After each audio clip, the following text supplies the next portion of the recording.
Best moral stories. சூலம்பேட்டை கிராமத்துல சேஷையா அப்படிங்கிற நம்பிக்கை உள்ள விவசாயி இருந்தாரு. உங்க பொண்டாட்டி லட்சி பையனான சுரேஷ் கூட சந்தோஷமா வாழ்ந்துகிட்டு இருந்தாங்க. லக்ஷ்மண் ராவ் அவரோட சின்ன வயசு நண்பன். சேஷையாவோட தோட்டத்துலதான் அவன் வேலை செஞ்சுக்கிட்டு இருந்தான். சேஷையாவோட தோட்டத்துல புளி மரத்துக்கு லக்ஷ்மண் ராவ் தண்ணி ஊத்திக்கிட்டு இருந்தான். என்ன சேஷையா, என்ன விஷயம்? இப்பெல்லாம் ரொம்ப நல்லவனா மாதிரி நல்லபடியா இருக்க? என்னவோ ஆட்கள் இப்படியே போய்கிட்டு இருக்கு. வேற என்ன பண்றது சொல்லு. சொல்றது கூட உண்மைதான்.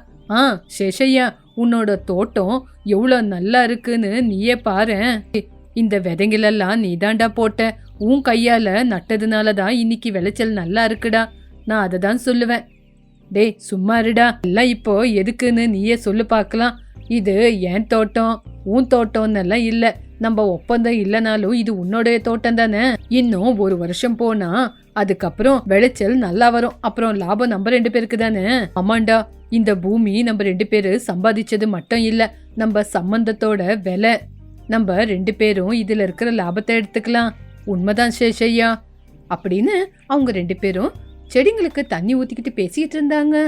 அந்த ஊரோட பெரிய மனுஷனான ஸ்ரீனிவாசனோட கண்ணு சேஷையாவோட தோட்டத்து மேல விழுந்துச்சு. அப்ப அவரோட பொண்டாட்டி கிட்ட, சங்கரம்மா வீட்டுலதான் இருக்கியா?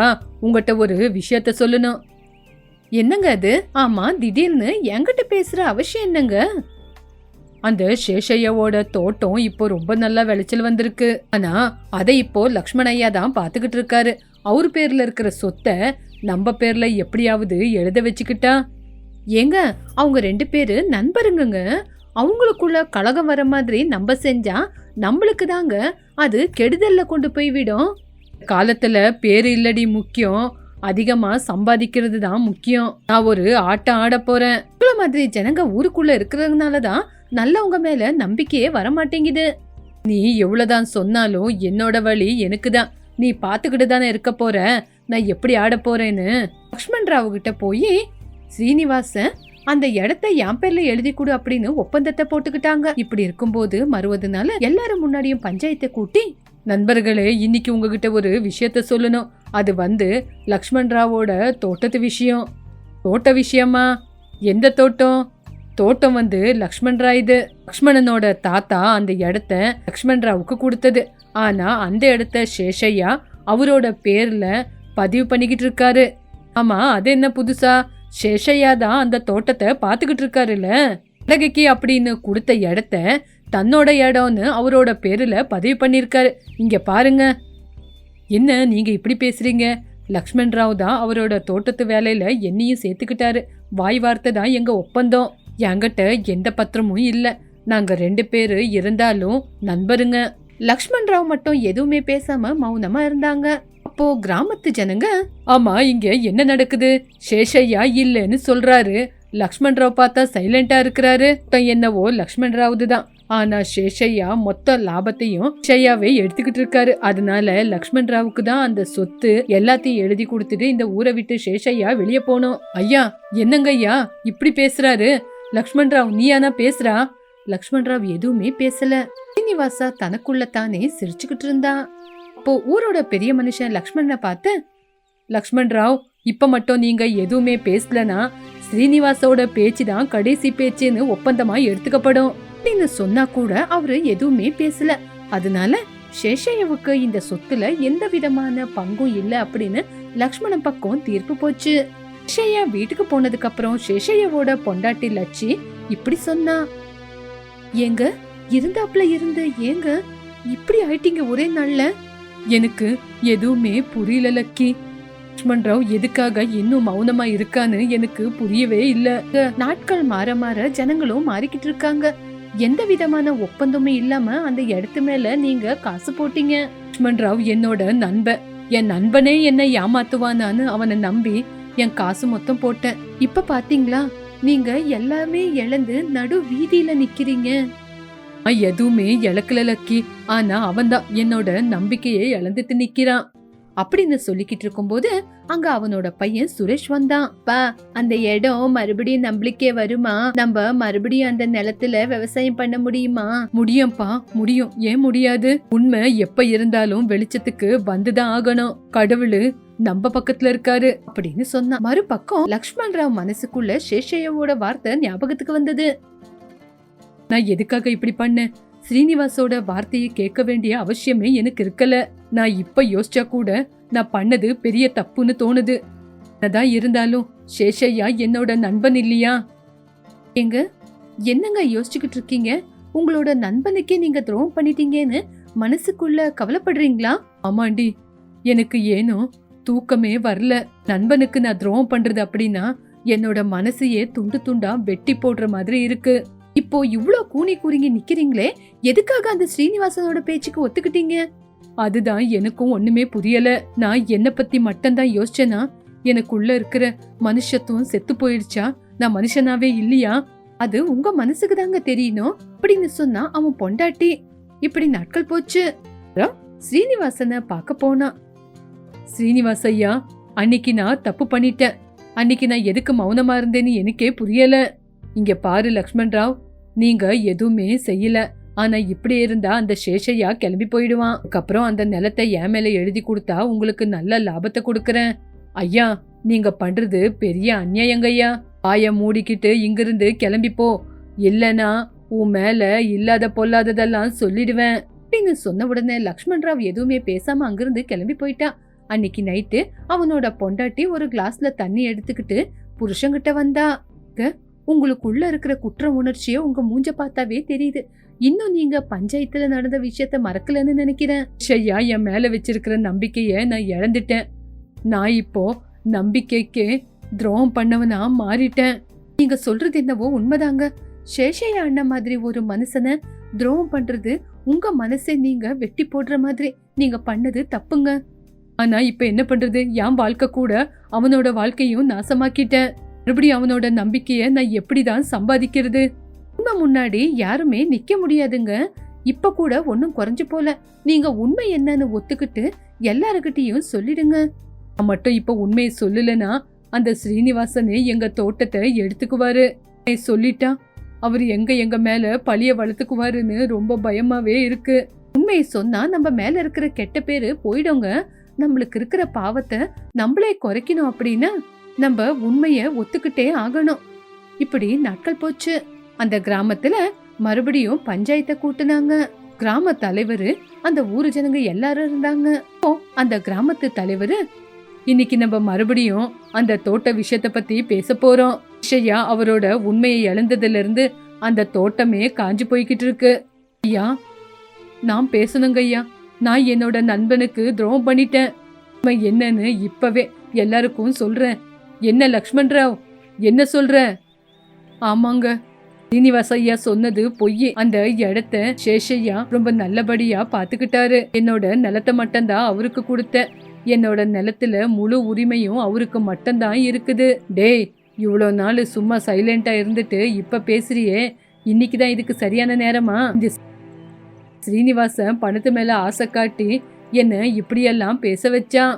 சேஷையா, என்ன மன்னிச்சிடுறா. லக்ஷ்மணா, நீ உண்மைய ஒத்துக்கிட்டியே, அதுதான் என்னோட வெற்றி. இதுதான்டா நம்மளோட வெற்றி. இந்த தோட்டம் நம்மளோட சம்பந்தம். இதுல இருக்கிற ஒரு கம்பை வெட்டி போட்டாலும் மறுபடியும் நம்ம வளர்ந்துக்கிட்டு தான் இருப்போம். என்னோட நண்பனே இருந்தாலும் மறுபடியும் நம்ம நட்புக்கு ஒரு பிரச்சனை வராதுன்னு நான் நம்பலாமா? கண்டிப்பாடா அப்படின்னு லக்ஷ்மண் ராவ் சொன்ன உடனே பஞ்சாயத்து தலைவர் மறுபடியும் தோட்டத்தோட உரிமைய லக்ஷ்மண் ராவ் அவருக்கே திருப்பி கொடுத்தாரு. இப்படி எல்லாரும் திரும்பி தோட்டத்துக்கு போனாங்க. லக்ஷ்மணா, இங்க பாருடா, உன்னாலதான்டா இந்த தோட்டத்தையே நான் இழந்தேன்.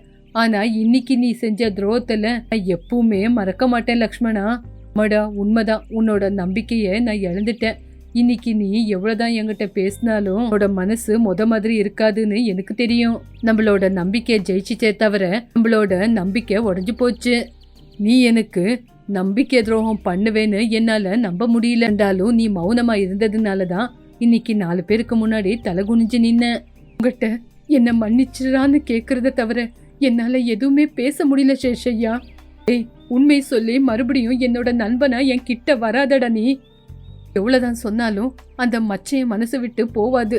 நீ சொன்ன மாதிரி நம்பிக்கைய சாகடிக்கிறது மனுஷனை சாகடிக்கிற மாதிரி. எப்படியும் என்ன மன்னிச்சிட்ட, ஆனா என்னால என்னையே மன்னிக்க முடியலடா. இந்த தோட்டத்தை நான் பாக்குற ஒவ்வொரு நாளும் முன்னாடி நான் மௌனமா இருந்து சாதிச்சதுதான் எனக்கு ஞாபகம் வரும். உன்னோட உண்மைக்கு நான் மரியாதை கொடுக்கறேன். ஆனா மாதிரி இல்லாம நீ மறுபடியும் மாறாம இருந்தா எனக்கு அந்த நட்பே போதும்டா. எனக்கு புரிஞ்சு போச்சுடா. இனிமே நான் நீ சொன்ன மாதிரி தான் இருக்க போறேன் அப்படின்னு சொன்னா லக்ஷ்மண் ராவ். இன்னையில இருந்து 2 பேரும் சந்தோஷமா இருந்தாங்க. முதுகுல குத்துனா அந்த துரோகத்தை என்னைக்கும் மன்னிக்க முடியாது. ஆனா அதே நண்பனுக்கு இன்னொரு அவகாசம் கொடுக்காமையும் இருக்க முடியாது. பள்ளி அப்படிங்கிற கிராமம் இருந்துச்சு. அங்க ராமையா லக்ஷ்மி அப்படின்னு புருஷ பொண்டாட்டி சந்தோஷமா வாழ்ந்துகிட்டு இருந்தாங்க. அவங்களுக்கு 2 பசங்க. பெரியவன் வெங்கடேஷ், சின்னவன் நாராயணா. வெங்கடேஷ் படிக்காததுனால கிராமத்திலேயே விவசாயத்தை செஞ்சுக்கிட்டு இருந்தான். ஆனா நாராயணா படிச்சுட்டு உத்தியோகத்தை பட்டணத்திலேயே ஒரு நல்ல ஆபீஸ்ல செஞ்சுக்கிட்டு இருந்தான். ஒரு நாள் ராமையா லக்ஷ்மி 2 பேரும் வராண்டாவுல உட்காந்து பேசிக்கிட்டு இருந்தாங்க. எங்க நம்ம பெரிய பையன் வெங்கடேஷ் இவ்வளவு கஷ்டப்பட்டு விவசாயத்தை செய்யறான். ஆமா லக்ஷ்மி, சின்ன வயசுல இருந்தே அவனுக்கு விவசாயம்னா ரொம்ப பிடிக்கும். அவன் படிக்கலனாலும் அவனுக்கு இருக்கிற தெளிவான புத்தியால ஏதோ அவனுக்கு தெரிஞ்ச வேலைய விவசாயத்தை ரொம்ப நல்லாதான் நம்ம வயல்ல செஞ்சுக்கிட்டு இருக்கான். கஷ்டப்பட்டா கண்டிப்பா பலன் கிடைக்கும்னு சொல்ல வரீங்களா? முந்தா நேத்து கூட சொன்னாங்க வயல்ல நல்ல விளைஞ்சிருக்கு விளைச்சல்னு. நாளைக்கு சந்தைக்கு போறேன்னு சொன்னான். அவனோட தானியத்துக்கு நல்ல விலை கிடைச்ச போதும். கண்டிப்பா கிடைக்கும் லட்சுமி. அவனோட கஷ்டத்துக்கு கண்டிப்பா பலன் கிடைக்கும். அவன் யாருக்கும் பாரமா இருக்கணும்னு யோசிக்க மாட்டான். எப்பவுமே ஸ்வயமா சொந்தமா உழைச்சி சாப்பிடணும்னு தான் நினைப்பான். ஆமாங்க, நீங்க சொல்ற மாதிரி யாருகிட்டயும் யாரு மனசும் கஷ்டப்படுற மாதிரி அவன் பேச மாட்டான். அவனோட முகத்துல எப்பவுமே ஒரு சின்ன சிரிப்பு இருந்துகிட்டே இருக்கும். ஆமா லட்சுமி, வெங்கடேஷ பார்த்தா எனக்கு ரொம்ப சந்தோஷம். நம்ம நாராயணத்தை பத்தி யோசிச்சாதான் ரொம்ப கவலையா இருக்குங்க.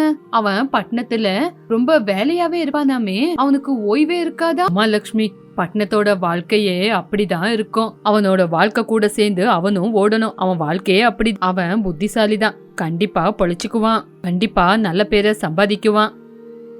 அவன் நல்லவன் தாங்க. அங்க அவனை யாருங்க பாத்துக்குவா? நம்மளுக்கு அவனை பாக்கணும் போல இருக்கு. நீ கவலைப்படாத லட்சுமி. அவனை பாக்கணும்னு தோணுனா நம்மளே போய் பாத்துட்டு வரலாம். பண்டிகை நேரத்திலேயாவது வருவான்ல. ஆமாங்க, போன பொங்கலுக்கு வந்திருந்தான். 2 பசங்க ஒரே இடத்துல இருக்கிறத பார்த்து எவ்வளவு சந்தோஷமா இருந்துச்சு. மறுபடியும் அந்த நேரம் எப்ப வரப்போதோ. கண்டிப்பா அந்த நேரம் கூடிய சீக்கிரம் வரும் லட்சுமி. பசங்க பெருசாயிட்டாங்கல்ல, அவங்களுக்குன்னு அவங்களோட வாழ்க்கை இருக்கு. கூடிய சீக்கிரம் கல்யாணத்தை செய்யலாம். நீங்க சொல்றது கூட உண்மைதாங்க.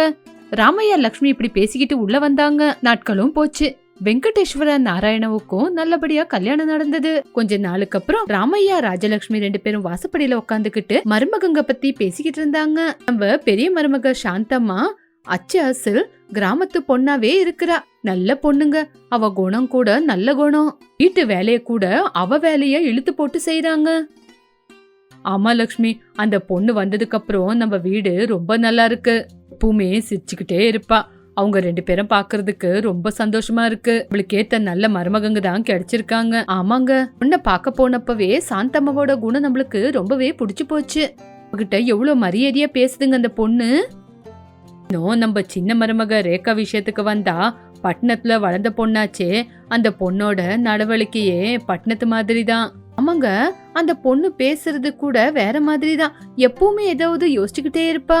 நம்ம ஊருக்கு அந்த பொண்ணு ஒத்து போகுமா இல்லையான்னு ரொம்ப பயமா இருக்குங்க. பாரு லட்சுமி, அத பத்தி எல்லாம் யோசிச்சு நீ கவலைப்படாத. அந்த பொண்ணு பட்டணத்துல வளர்ந்த பொண்ணு இல்ல. கிராமத்து வாழ்க்கை நிதானமா தான் அந்த பொண்ணுக்கும் புரியும். அந்த பொண்ணு போக போக கிராமத்துக்கு செட் ஆயிடுவா.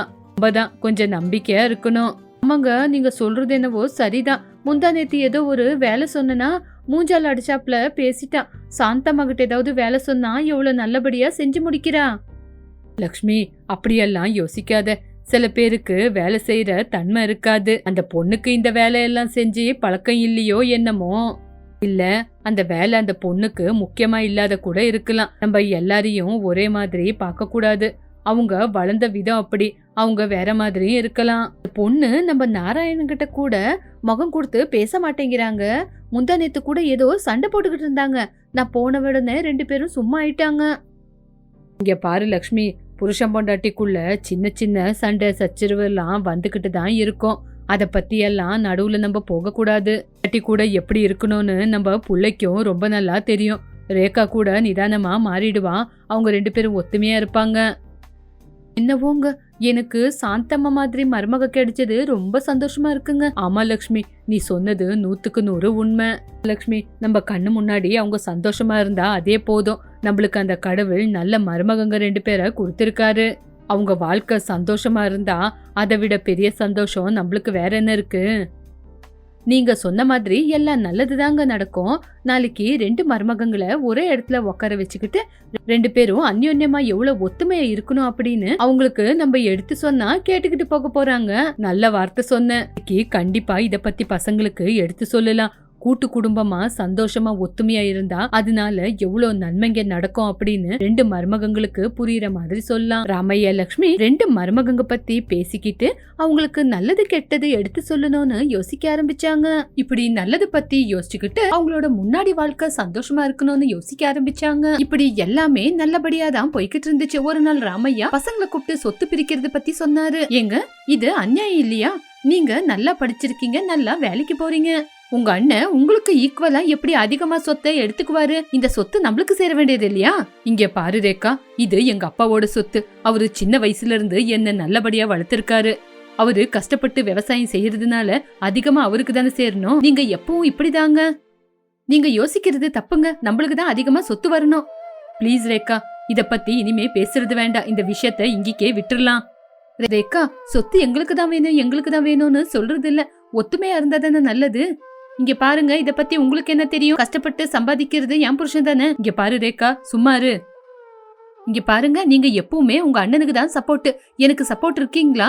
இங்க பாரு ரேகா, இது எங்க அப்பாவோட முடிவு. இங்க பாருங்க, இதுக்கப்புறம் இந்த வீட்டுல நம்ம இருக்கிறதே வேண்டாம். அவங்கள விட்டுட்டு தனியா போய் வாழலாம். ரேகா, இத நீ யோசிச்சுதான் பேசுறியா? உங்களை விட்டுட்டு நம்ம எப்படி இருக்க முடியும்? இங்க பாருங்க, நீங்களே சொல்லுங்க. உங்களுக்கு அவங்கதான் முக்கியம்னா இப்படியே இருந்துக்குங்க.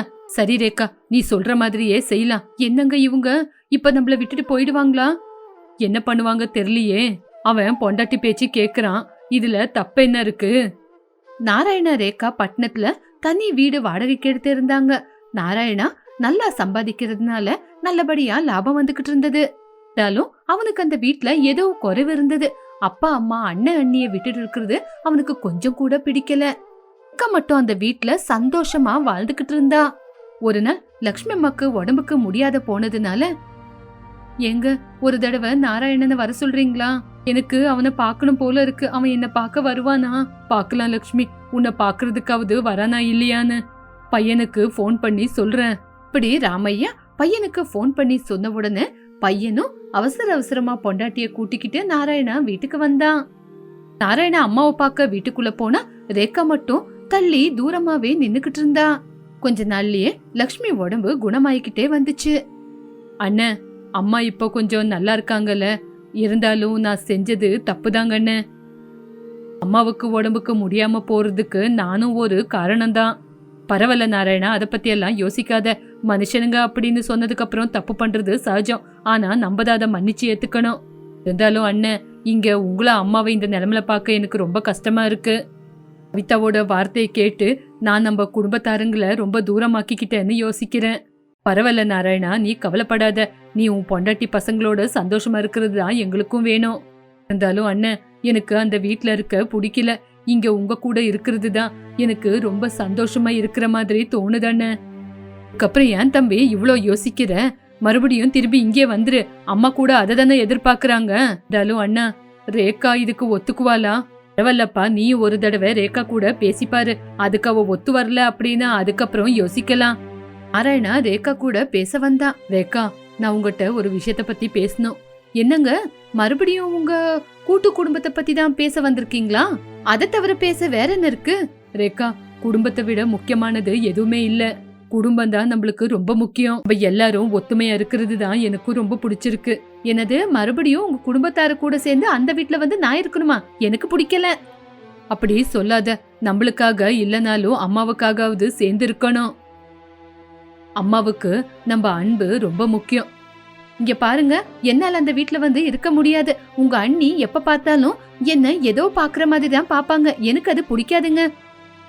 ப்ளீஸ் ரேகா, அப்படியெல்லாம் சொல்லாத. நீ அவங்க கூட நல்லா இருந்தா அவங்களும் நல்லா இருப்பாங்க. ஒரு தடவை யோசிச்சு பாரு ரேகா. மறுபடியும் எல்லாரும் ஒன்னா சேர்ந்து இருக்கலாம். இங்க பாருங்க, இத பத்தி யோசிக்க எனக்கு கொஞ்சம் டைம் வேணும். வேணத்து நீ டைம் எடுத்துக்கோ. ஆனா நல்ல முடிவா சொல்லு. எல்லாரும் சேர்ந்து இருந்தா தானே எல்லாருக்கும் நல்லது. அதுக்கப்புறம் கொஞ்ச நாளுக்கு அப்புறம், அண்ணன், நான் ரேகா கிட்ட பேசின. முதல்ல அவ ஒத்துக்கல. அதுக்கப்புறம் யோசிக்கிறேன், டைம் வேணும்னு சொல்லிருக்கா. சரி நாராயணா, நீ ரொம்பவே சந்தோஷப்படாத. மெதுவா அவளும் கொஞ்சம் கொஞ்சமா புரிஞ்சுக்குவா. அம்மா கூட என்ன திரும்பி வந்துருன்னு எவ்வளவு தடவை சொல்லிருக்காங்க. எனக்கும் உங்களை விட்டுட்டு தனியா இருக்க பிடிக்கலன்னு. எனக்கு உங்களை விட்டுட்டு போனா ஏதோ ஒரு மாதிரியா இருக்கு. நாராயணா, ஒரு நல்ல முடிவா எடு. நீ மறுபடியும் திரும்பி வந்தா நம்ம சந்தோஷமா வாழலாம். ரேகா கூட நிதானமா மாறிடுவா. அம்மா கூட ரொம்ப சந்தோஷப்படுவாங்க. அதான் அண்ணன், நாளைக்கே நான் அம்மா கிட்ட வந்து இத பத்தி பேசுறேன். ரேகா கிட்ட கூட மறுபடியும் இத பத்தி பேசுறேன் அப்படின்னு சொல்லி மறுபடியும் ரேகா நாராயணா அப்பா அம்மாவை பார்க்க வந்தாங்க. ஒரே வீட்ல இருக்க முடிவெடுத்தாங்க. மறுபடியும் ரேகா காந்தம்மா கூட சேர்ந்து சந்தோஷமா வாழ ஆரம்பிச்சா. பசங்க மருமக சந்தோஷமா இருக்கிறத பார்த்து புருஷன் பொண்டாட்டி சந்தோஷப்பட்டாங்க. மூலமா நம்ம தெரிஞ்சுக்க வேண்டிய விஷயம் என்னன்னா, ஒத்துமையா கூட்டு குடும்பமா இருந்தா அதனால வர சந்தோஷம் எங்கேயுமே அந்த நிம்மதி எதுவுமே நம்மளுக்கு கிடைக்காது. நம்ம ஒன்னா சேர்ந்திருந்தா பலமா எதை வேணாலும் சாதிக்கலாம். ஆனா நம்ம தூரமா பிரிஞ்சு போயிட்டா எதையுமே சாதிக்க முடியாது. இதுதான் இன்னையோட கதை. மறுபடியும் ஒரு நல்ல கதையோட மீண்டும் சந்திக்கலாம்.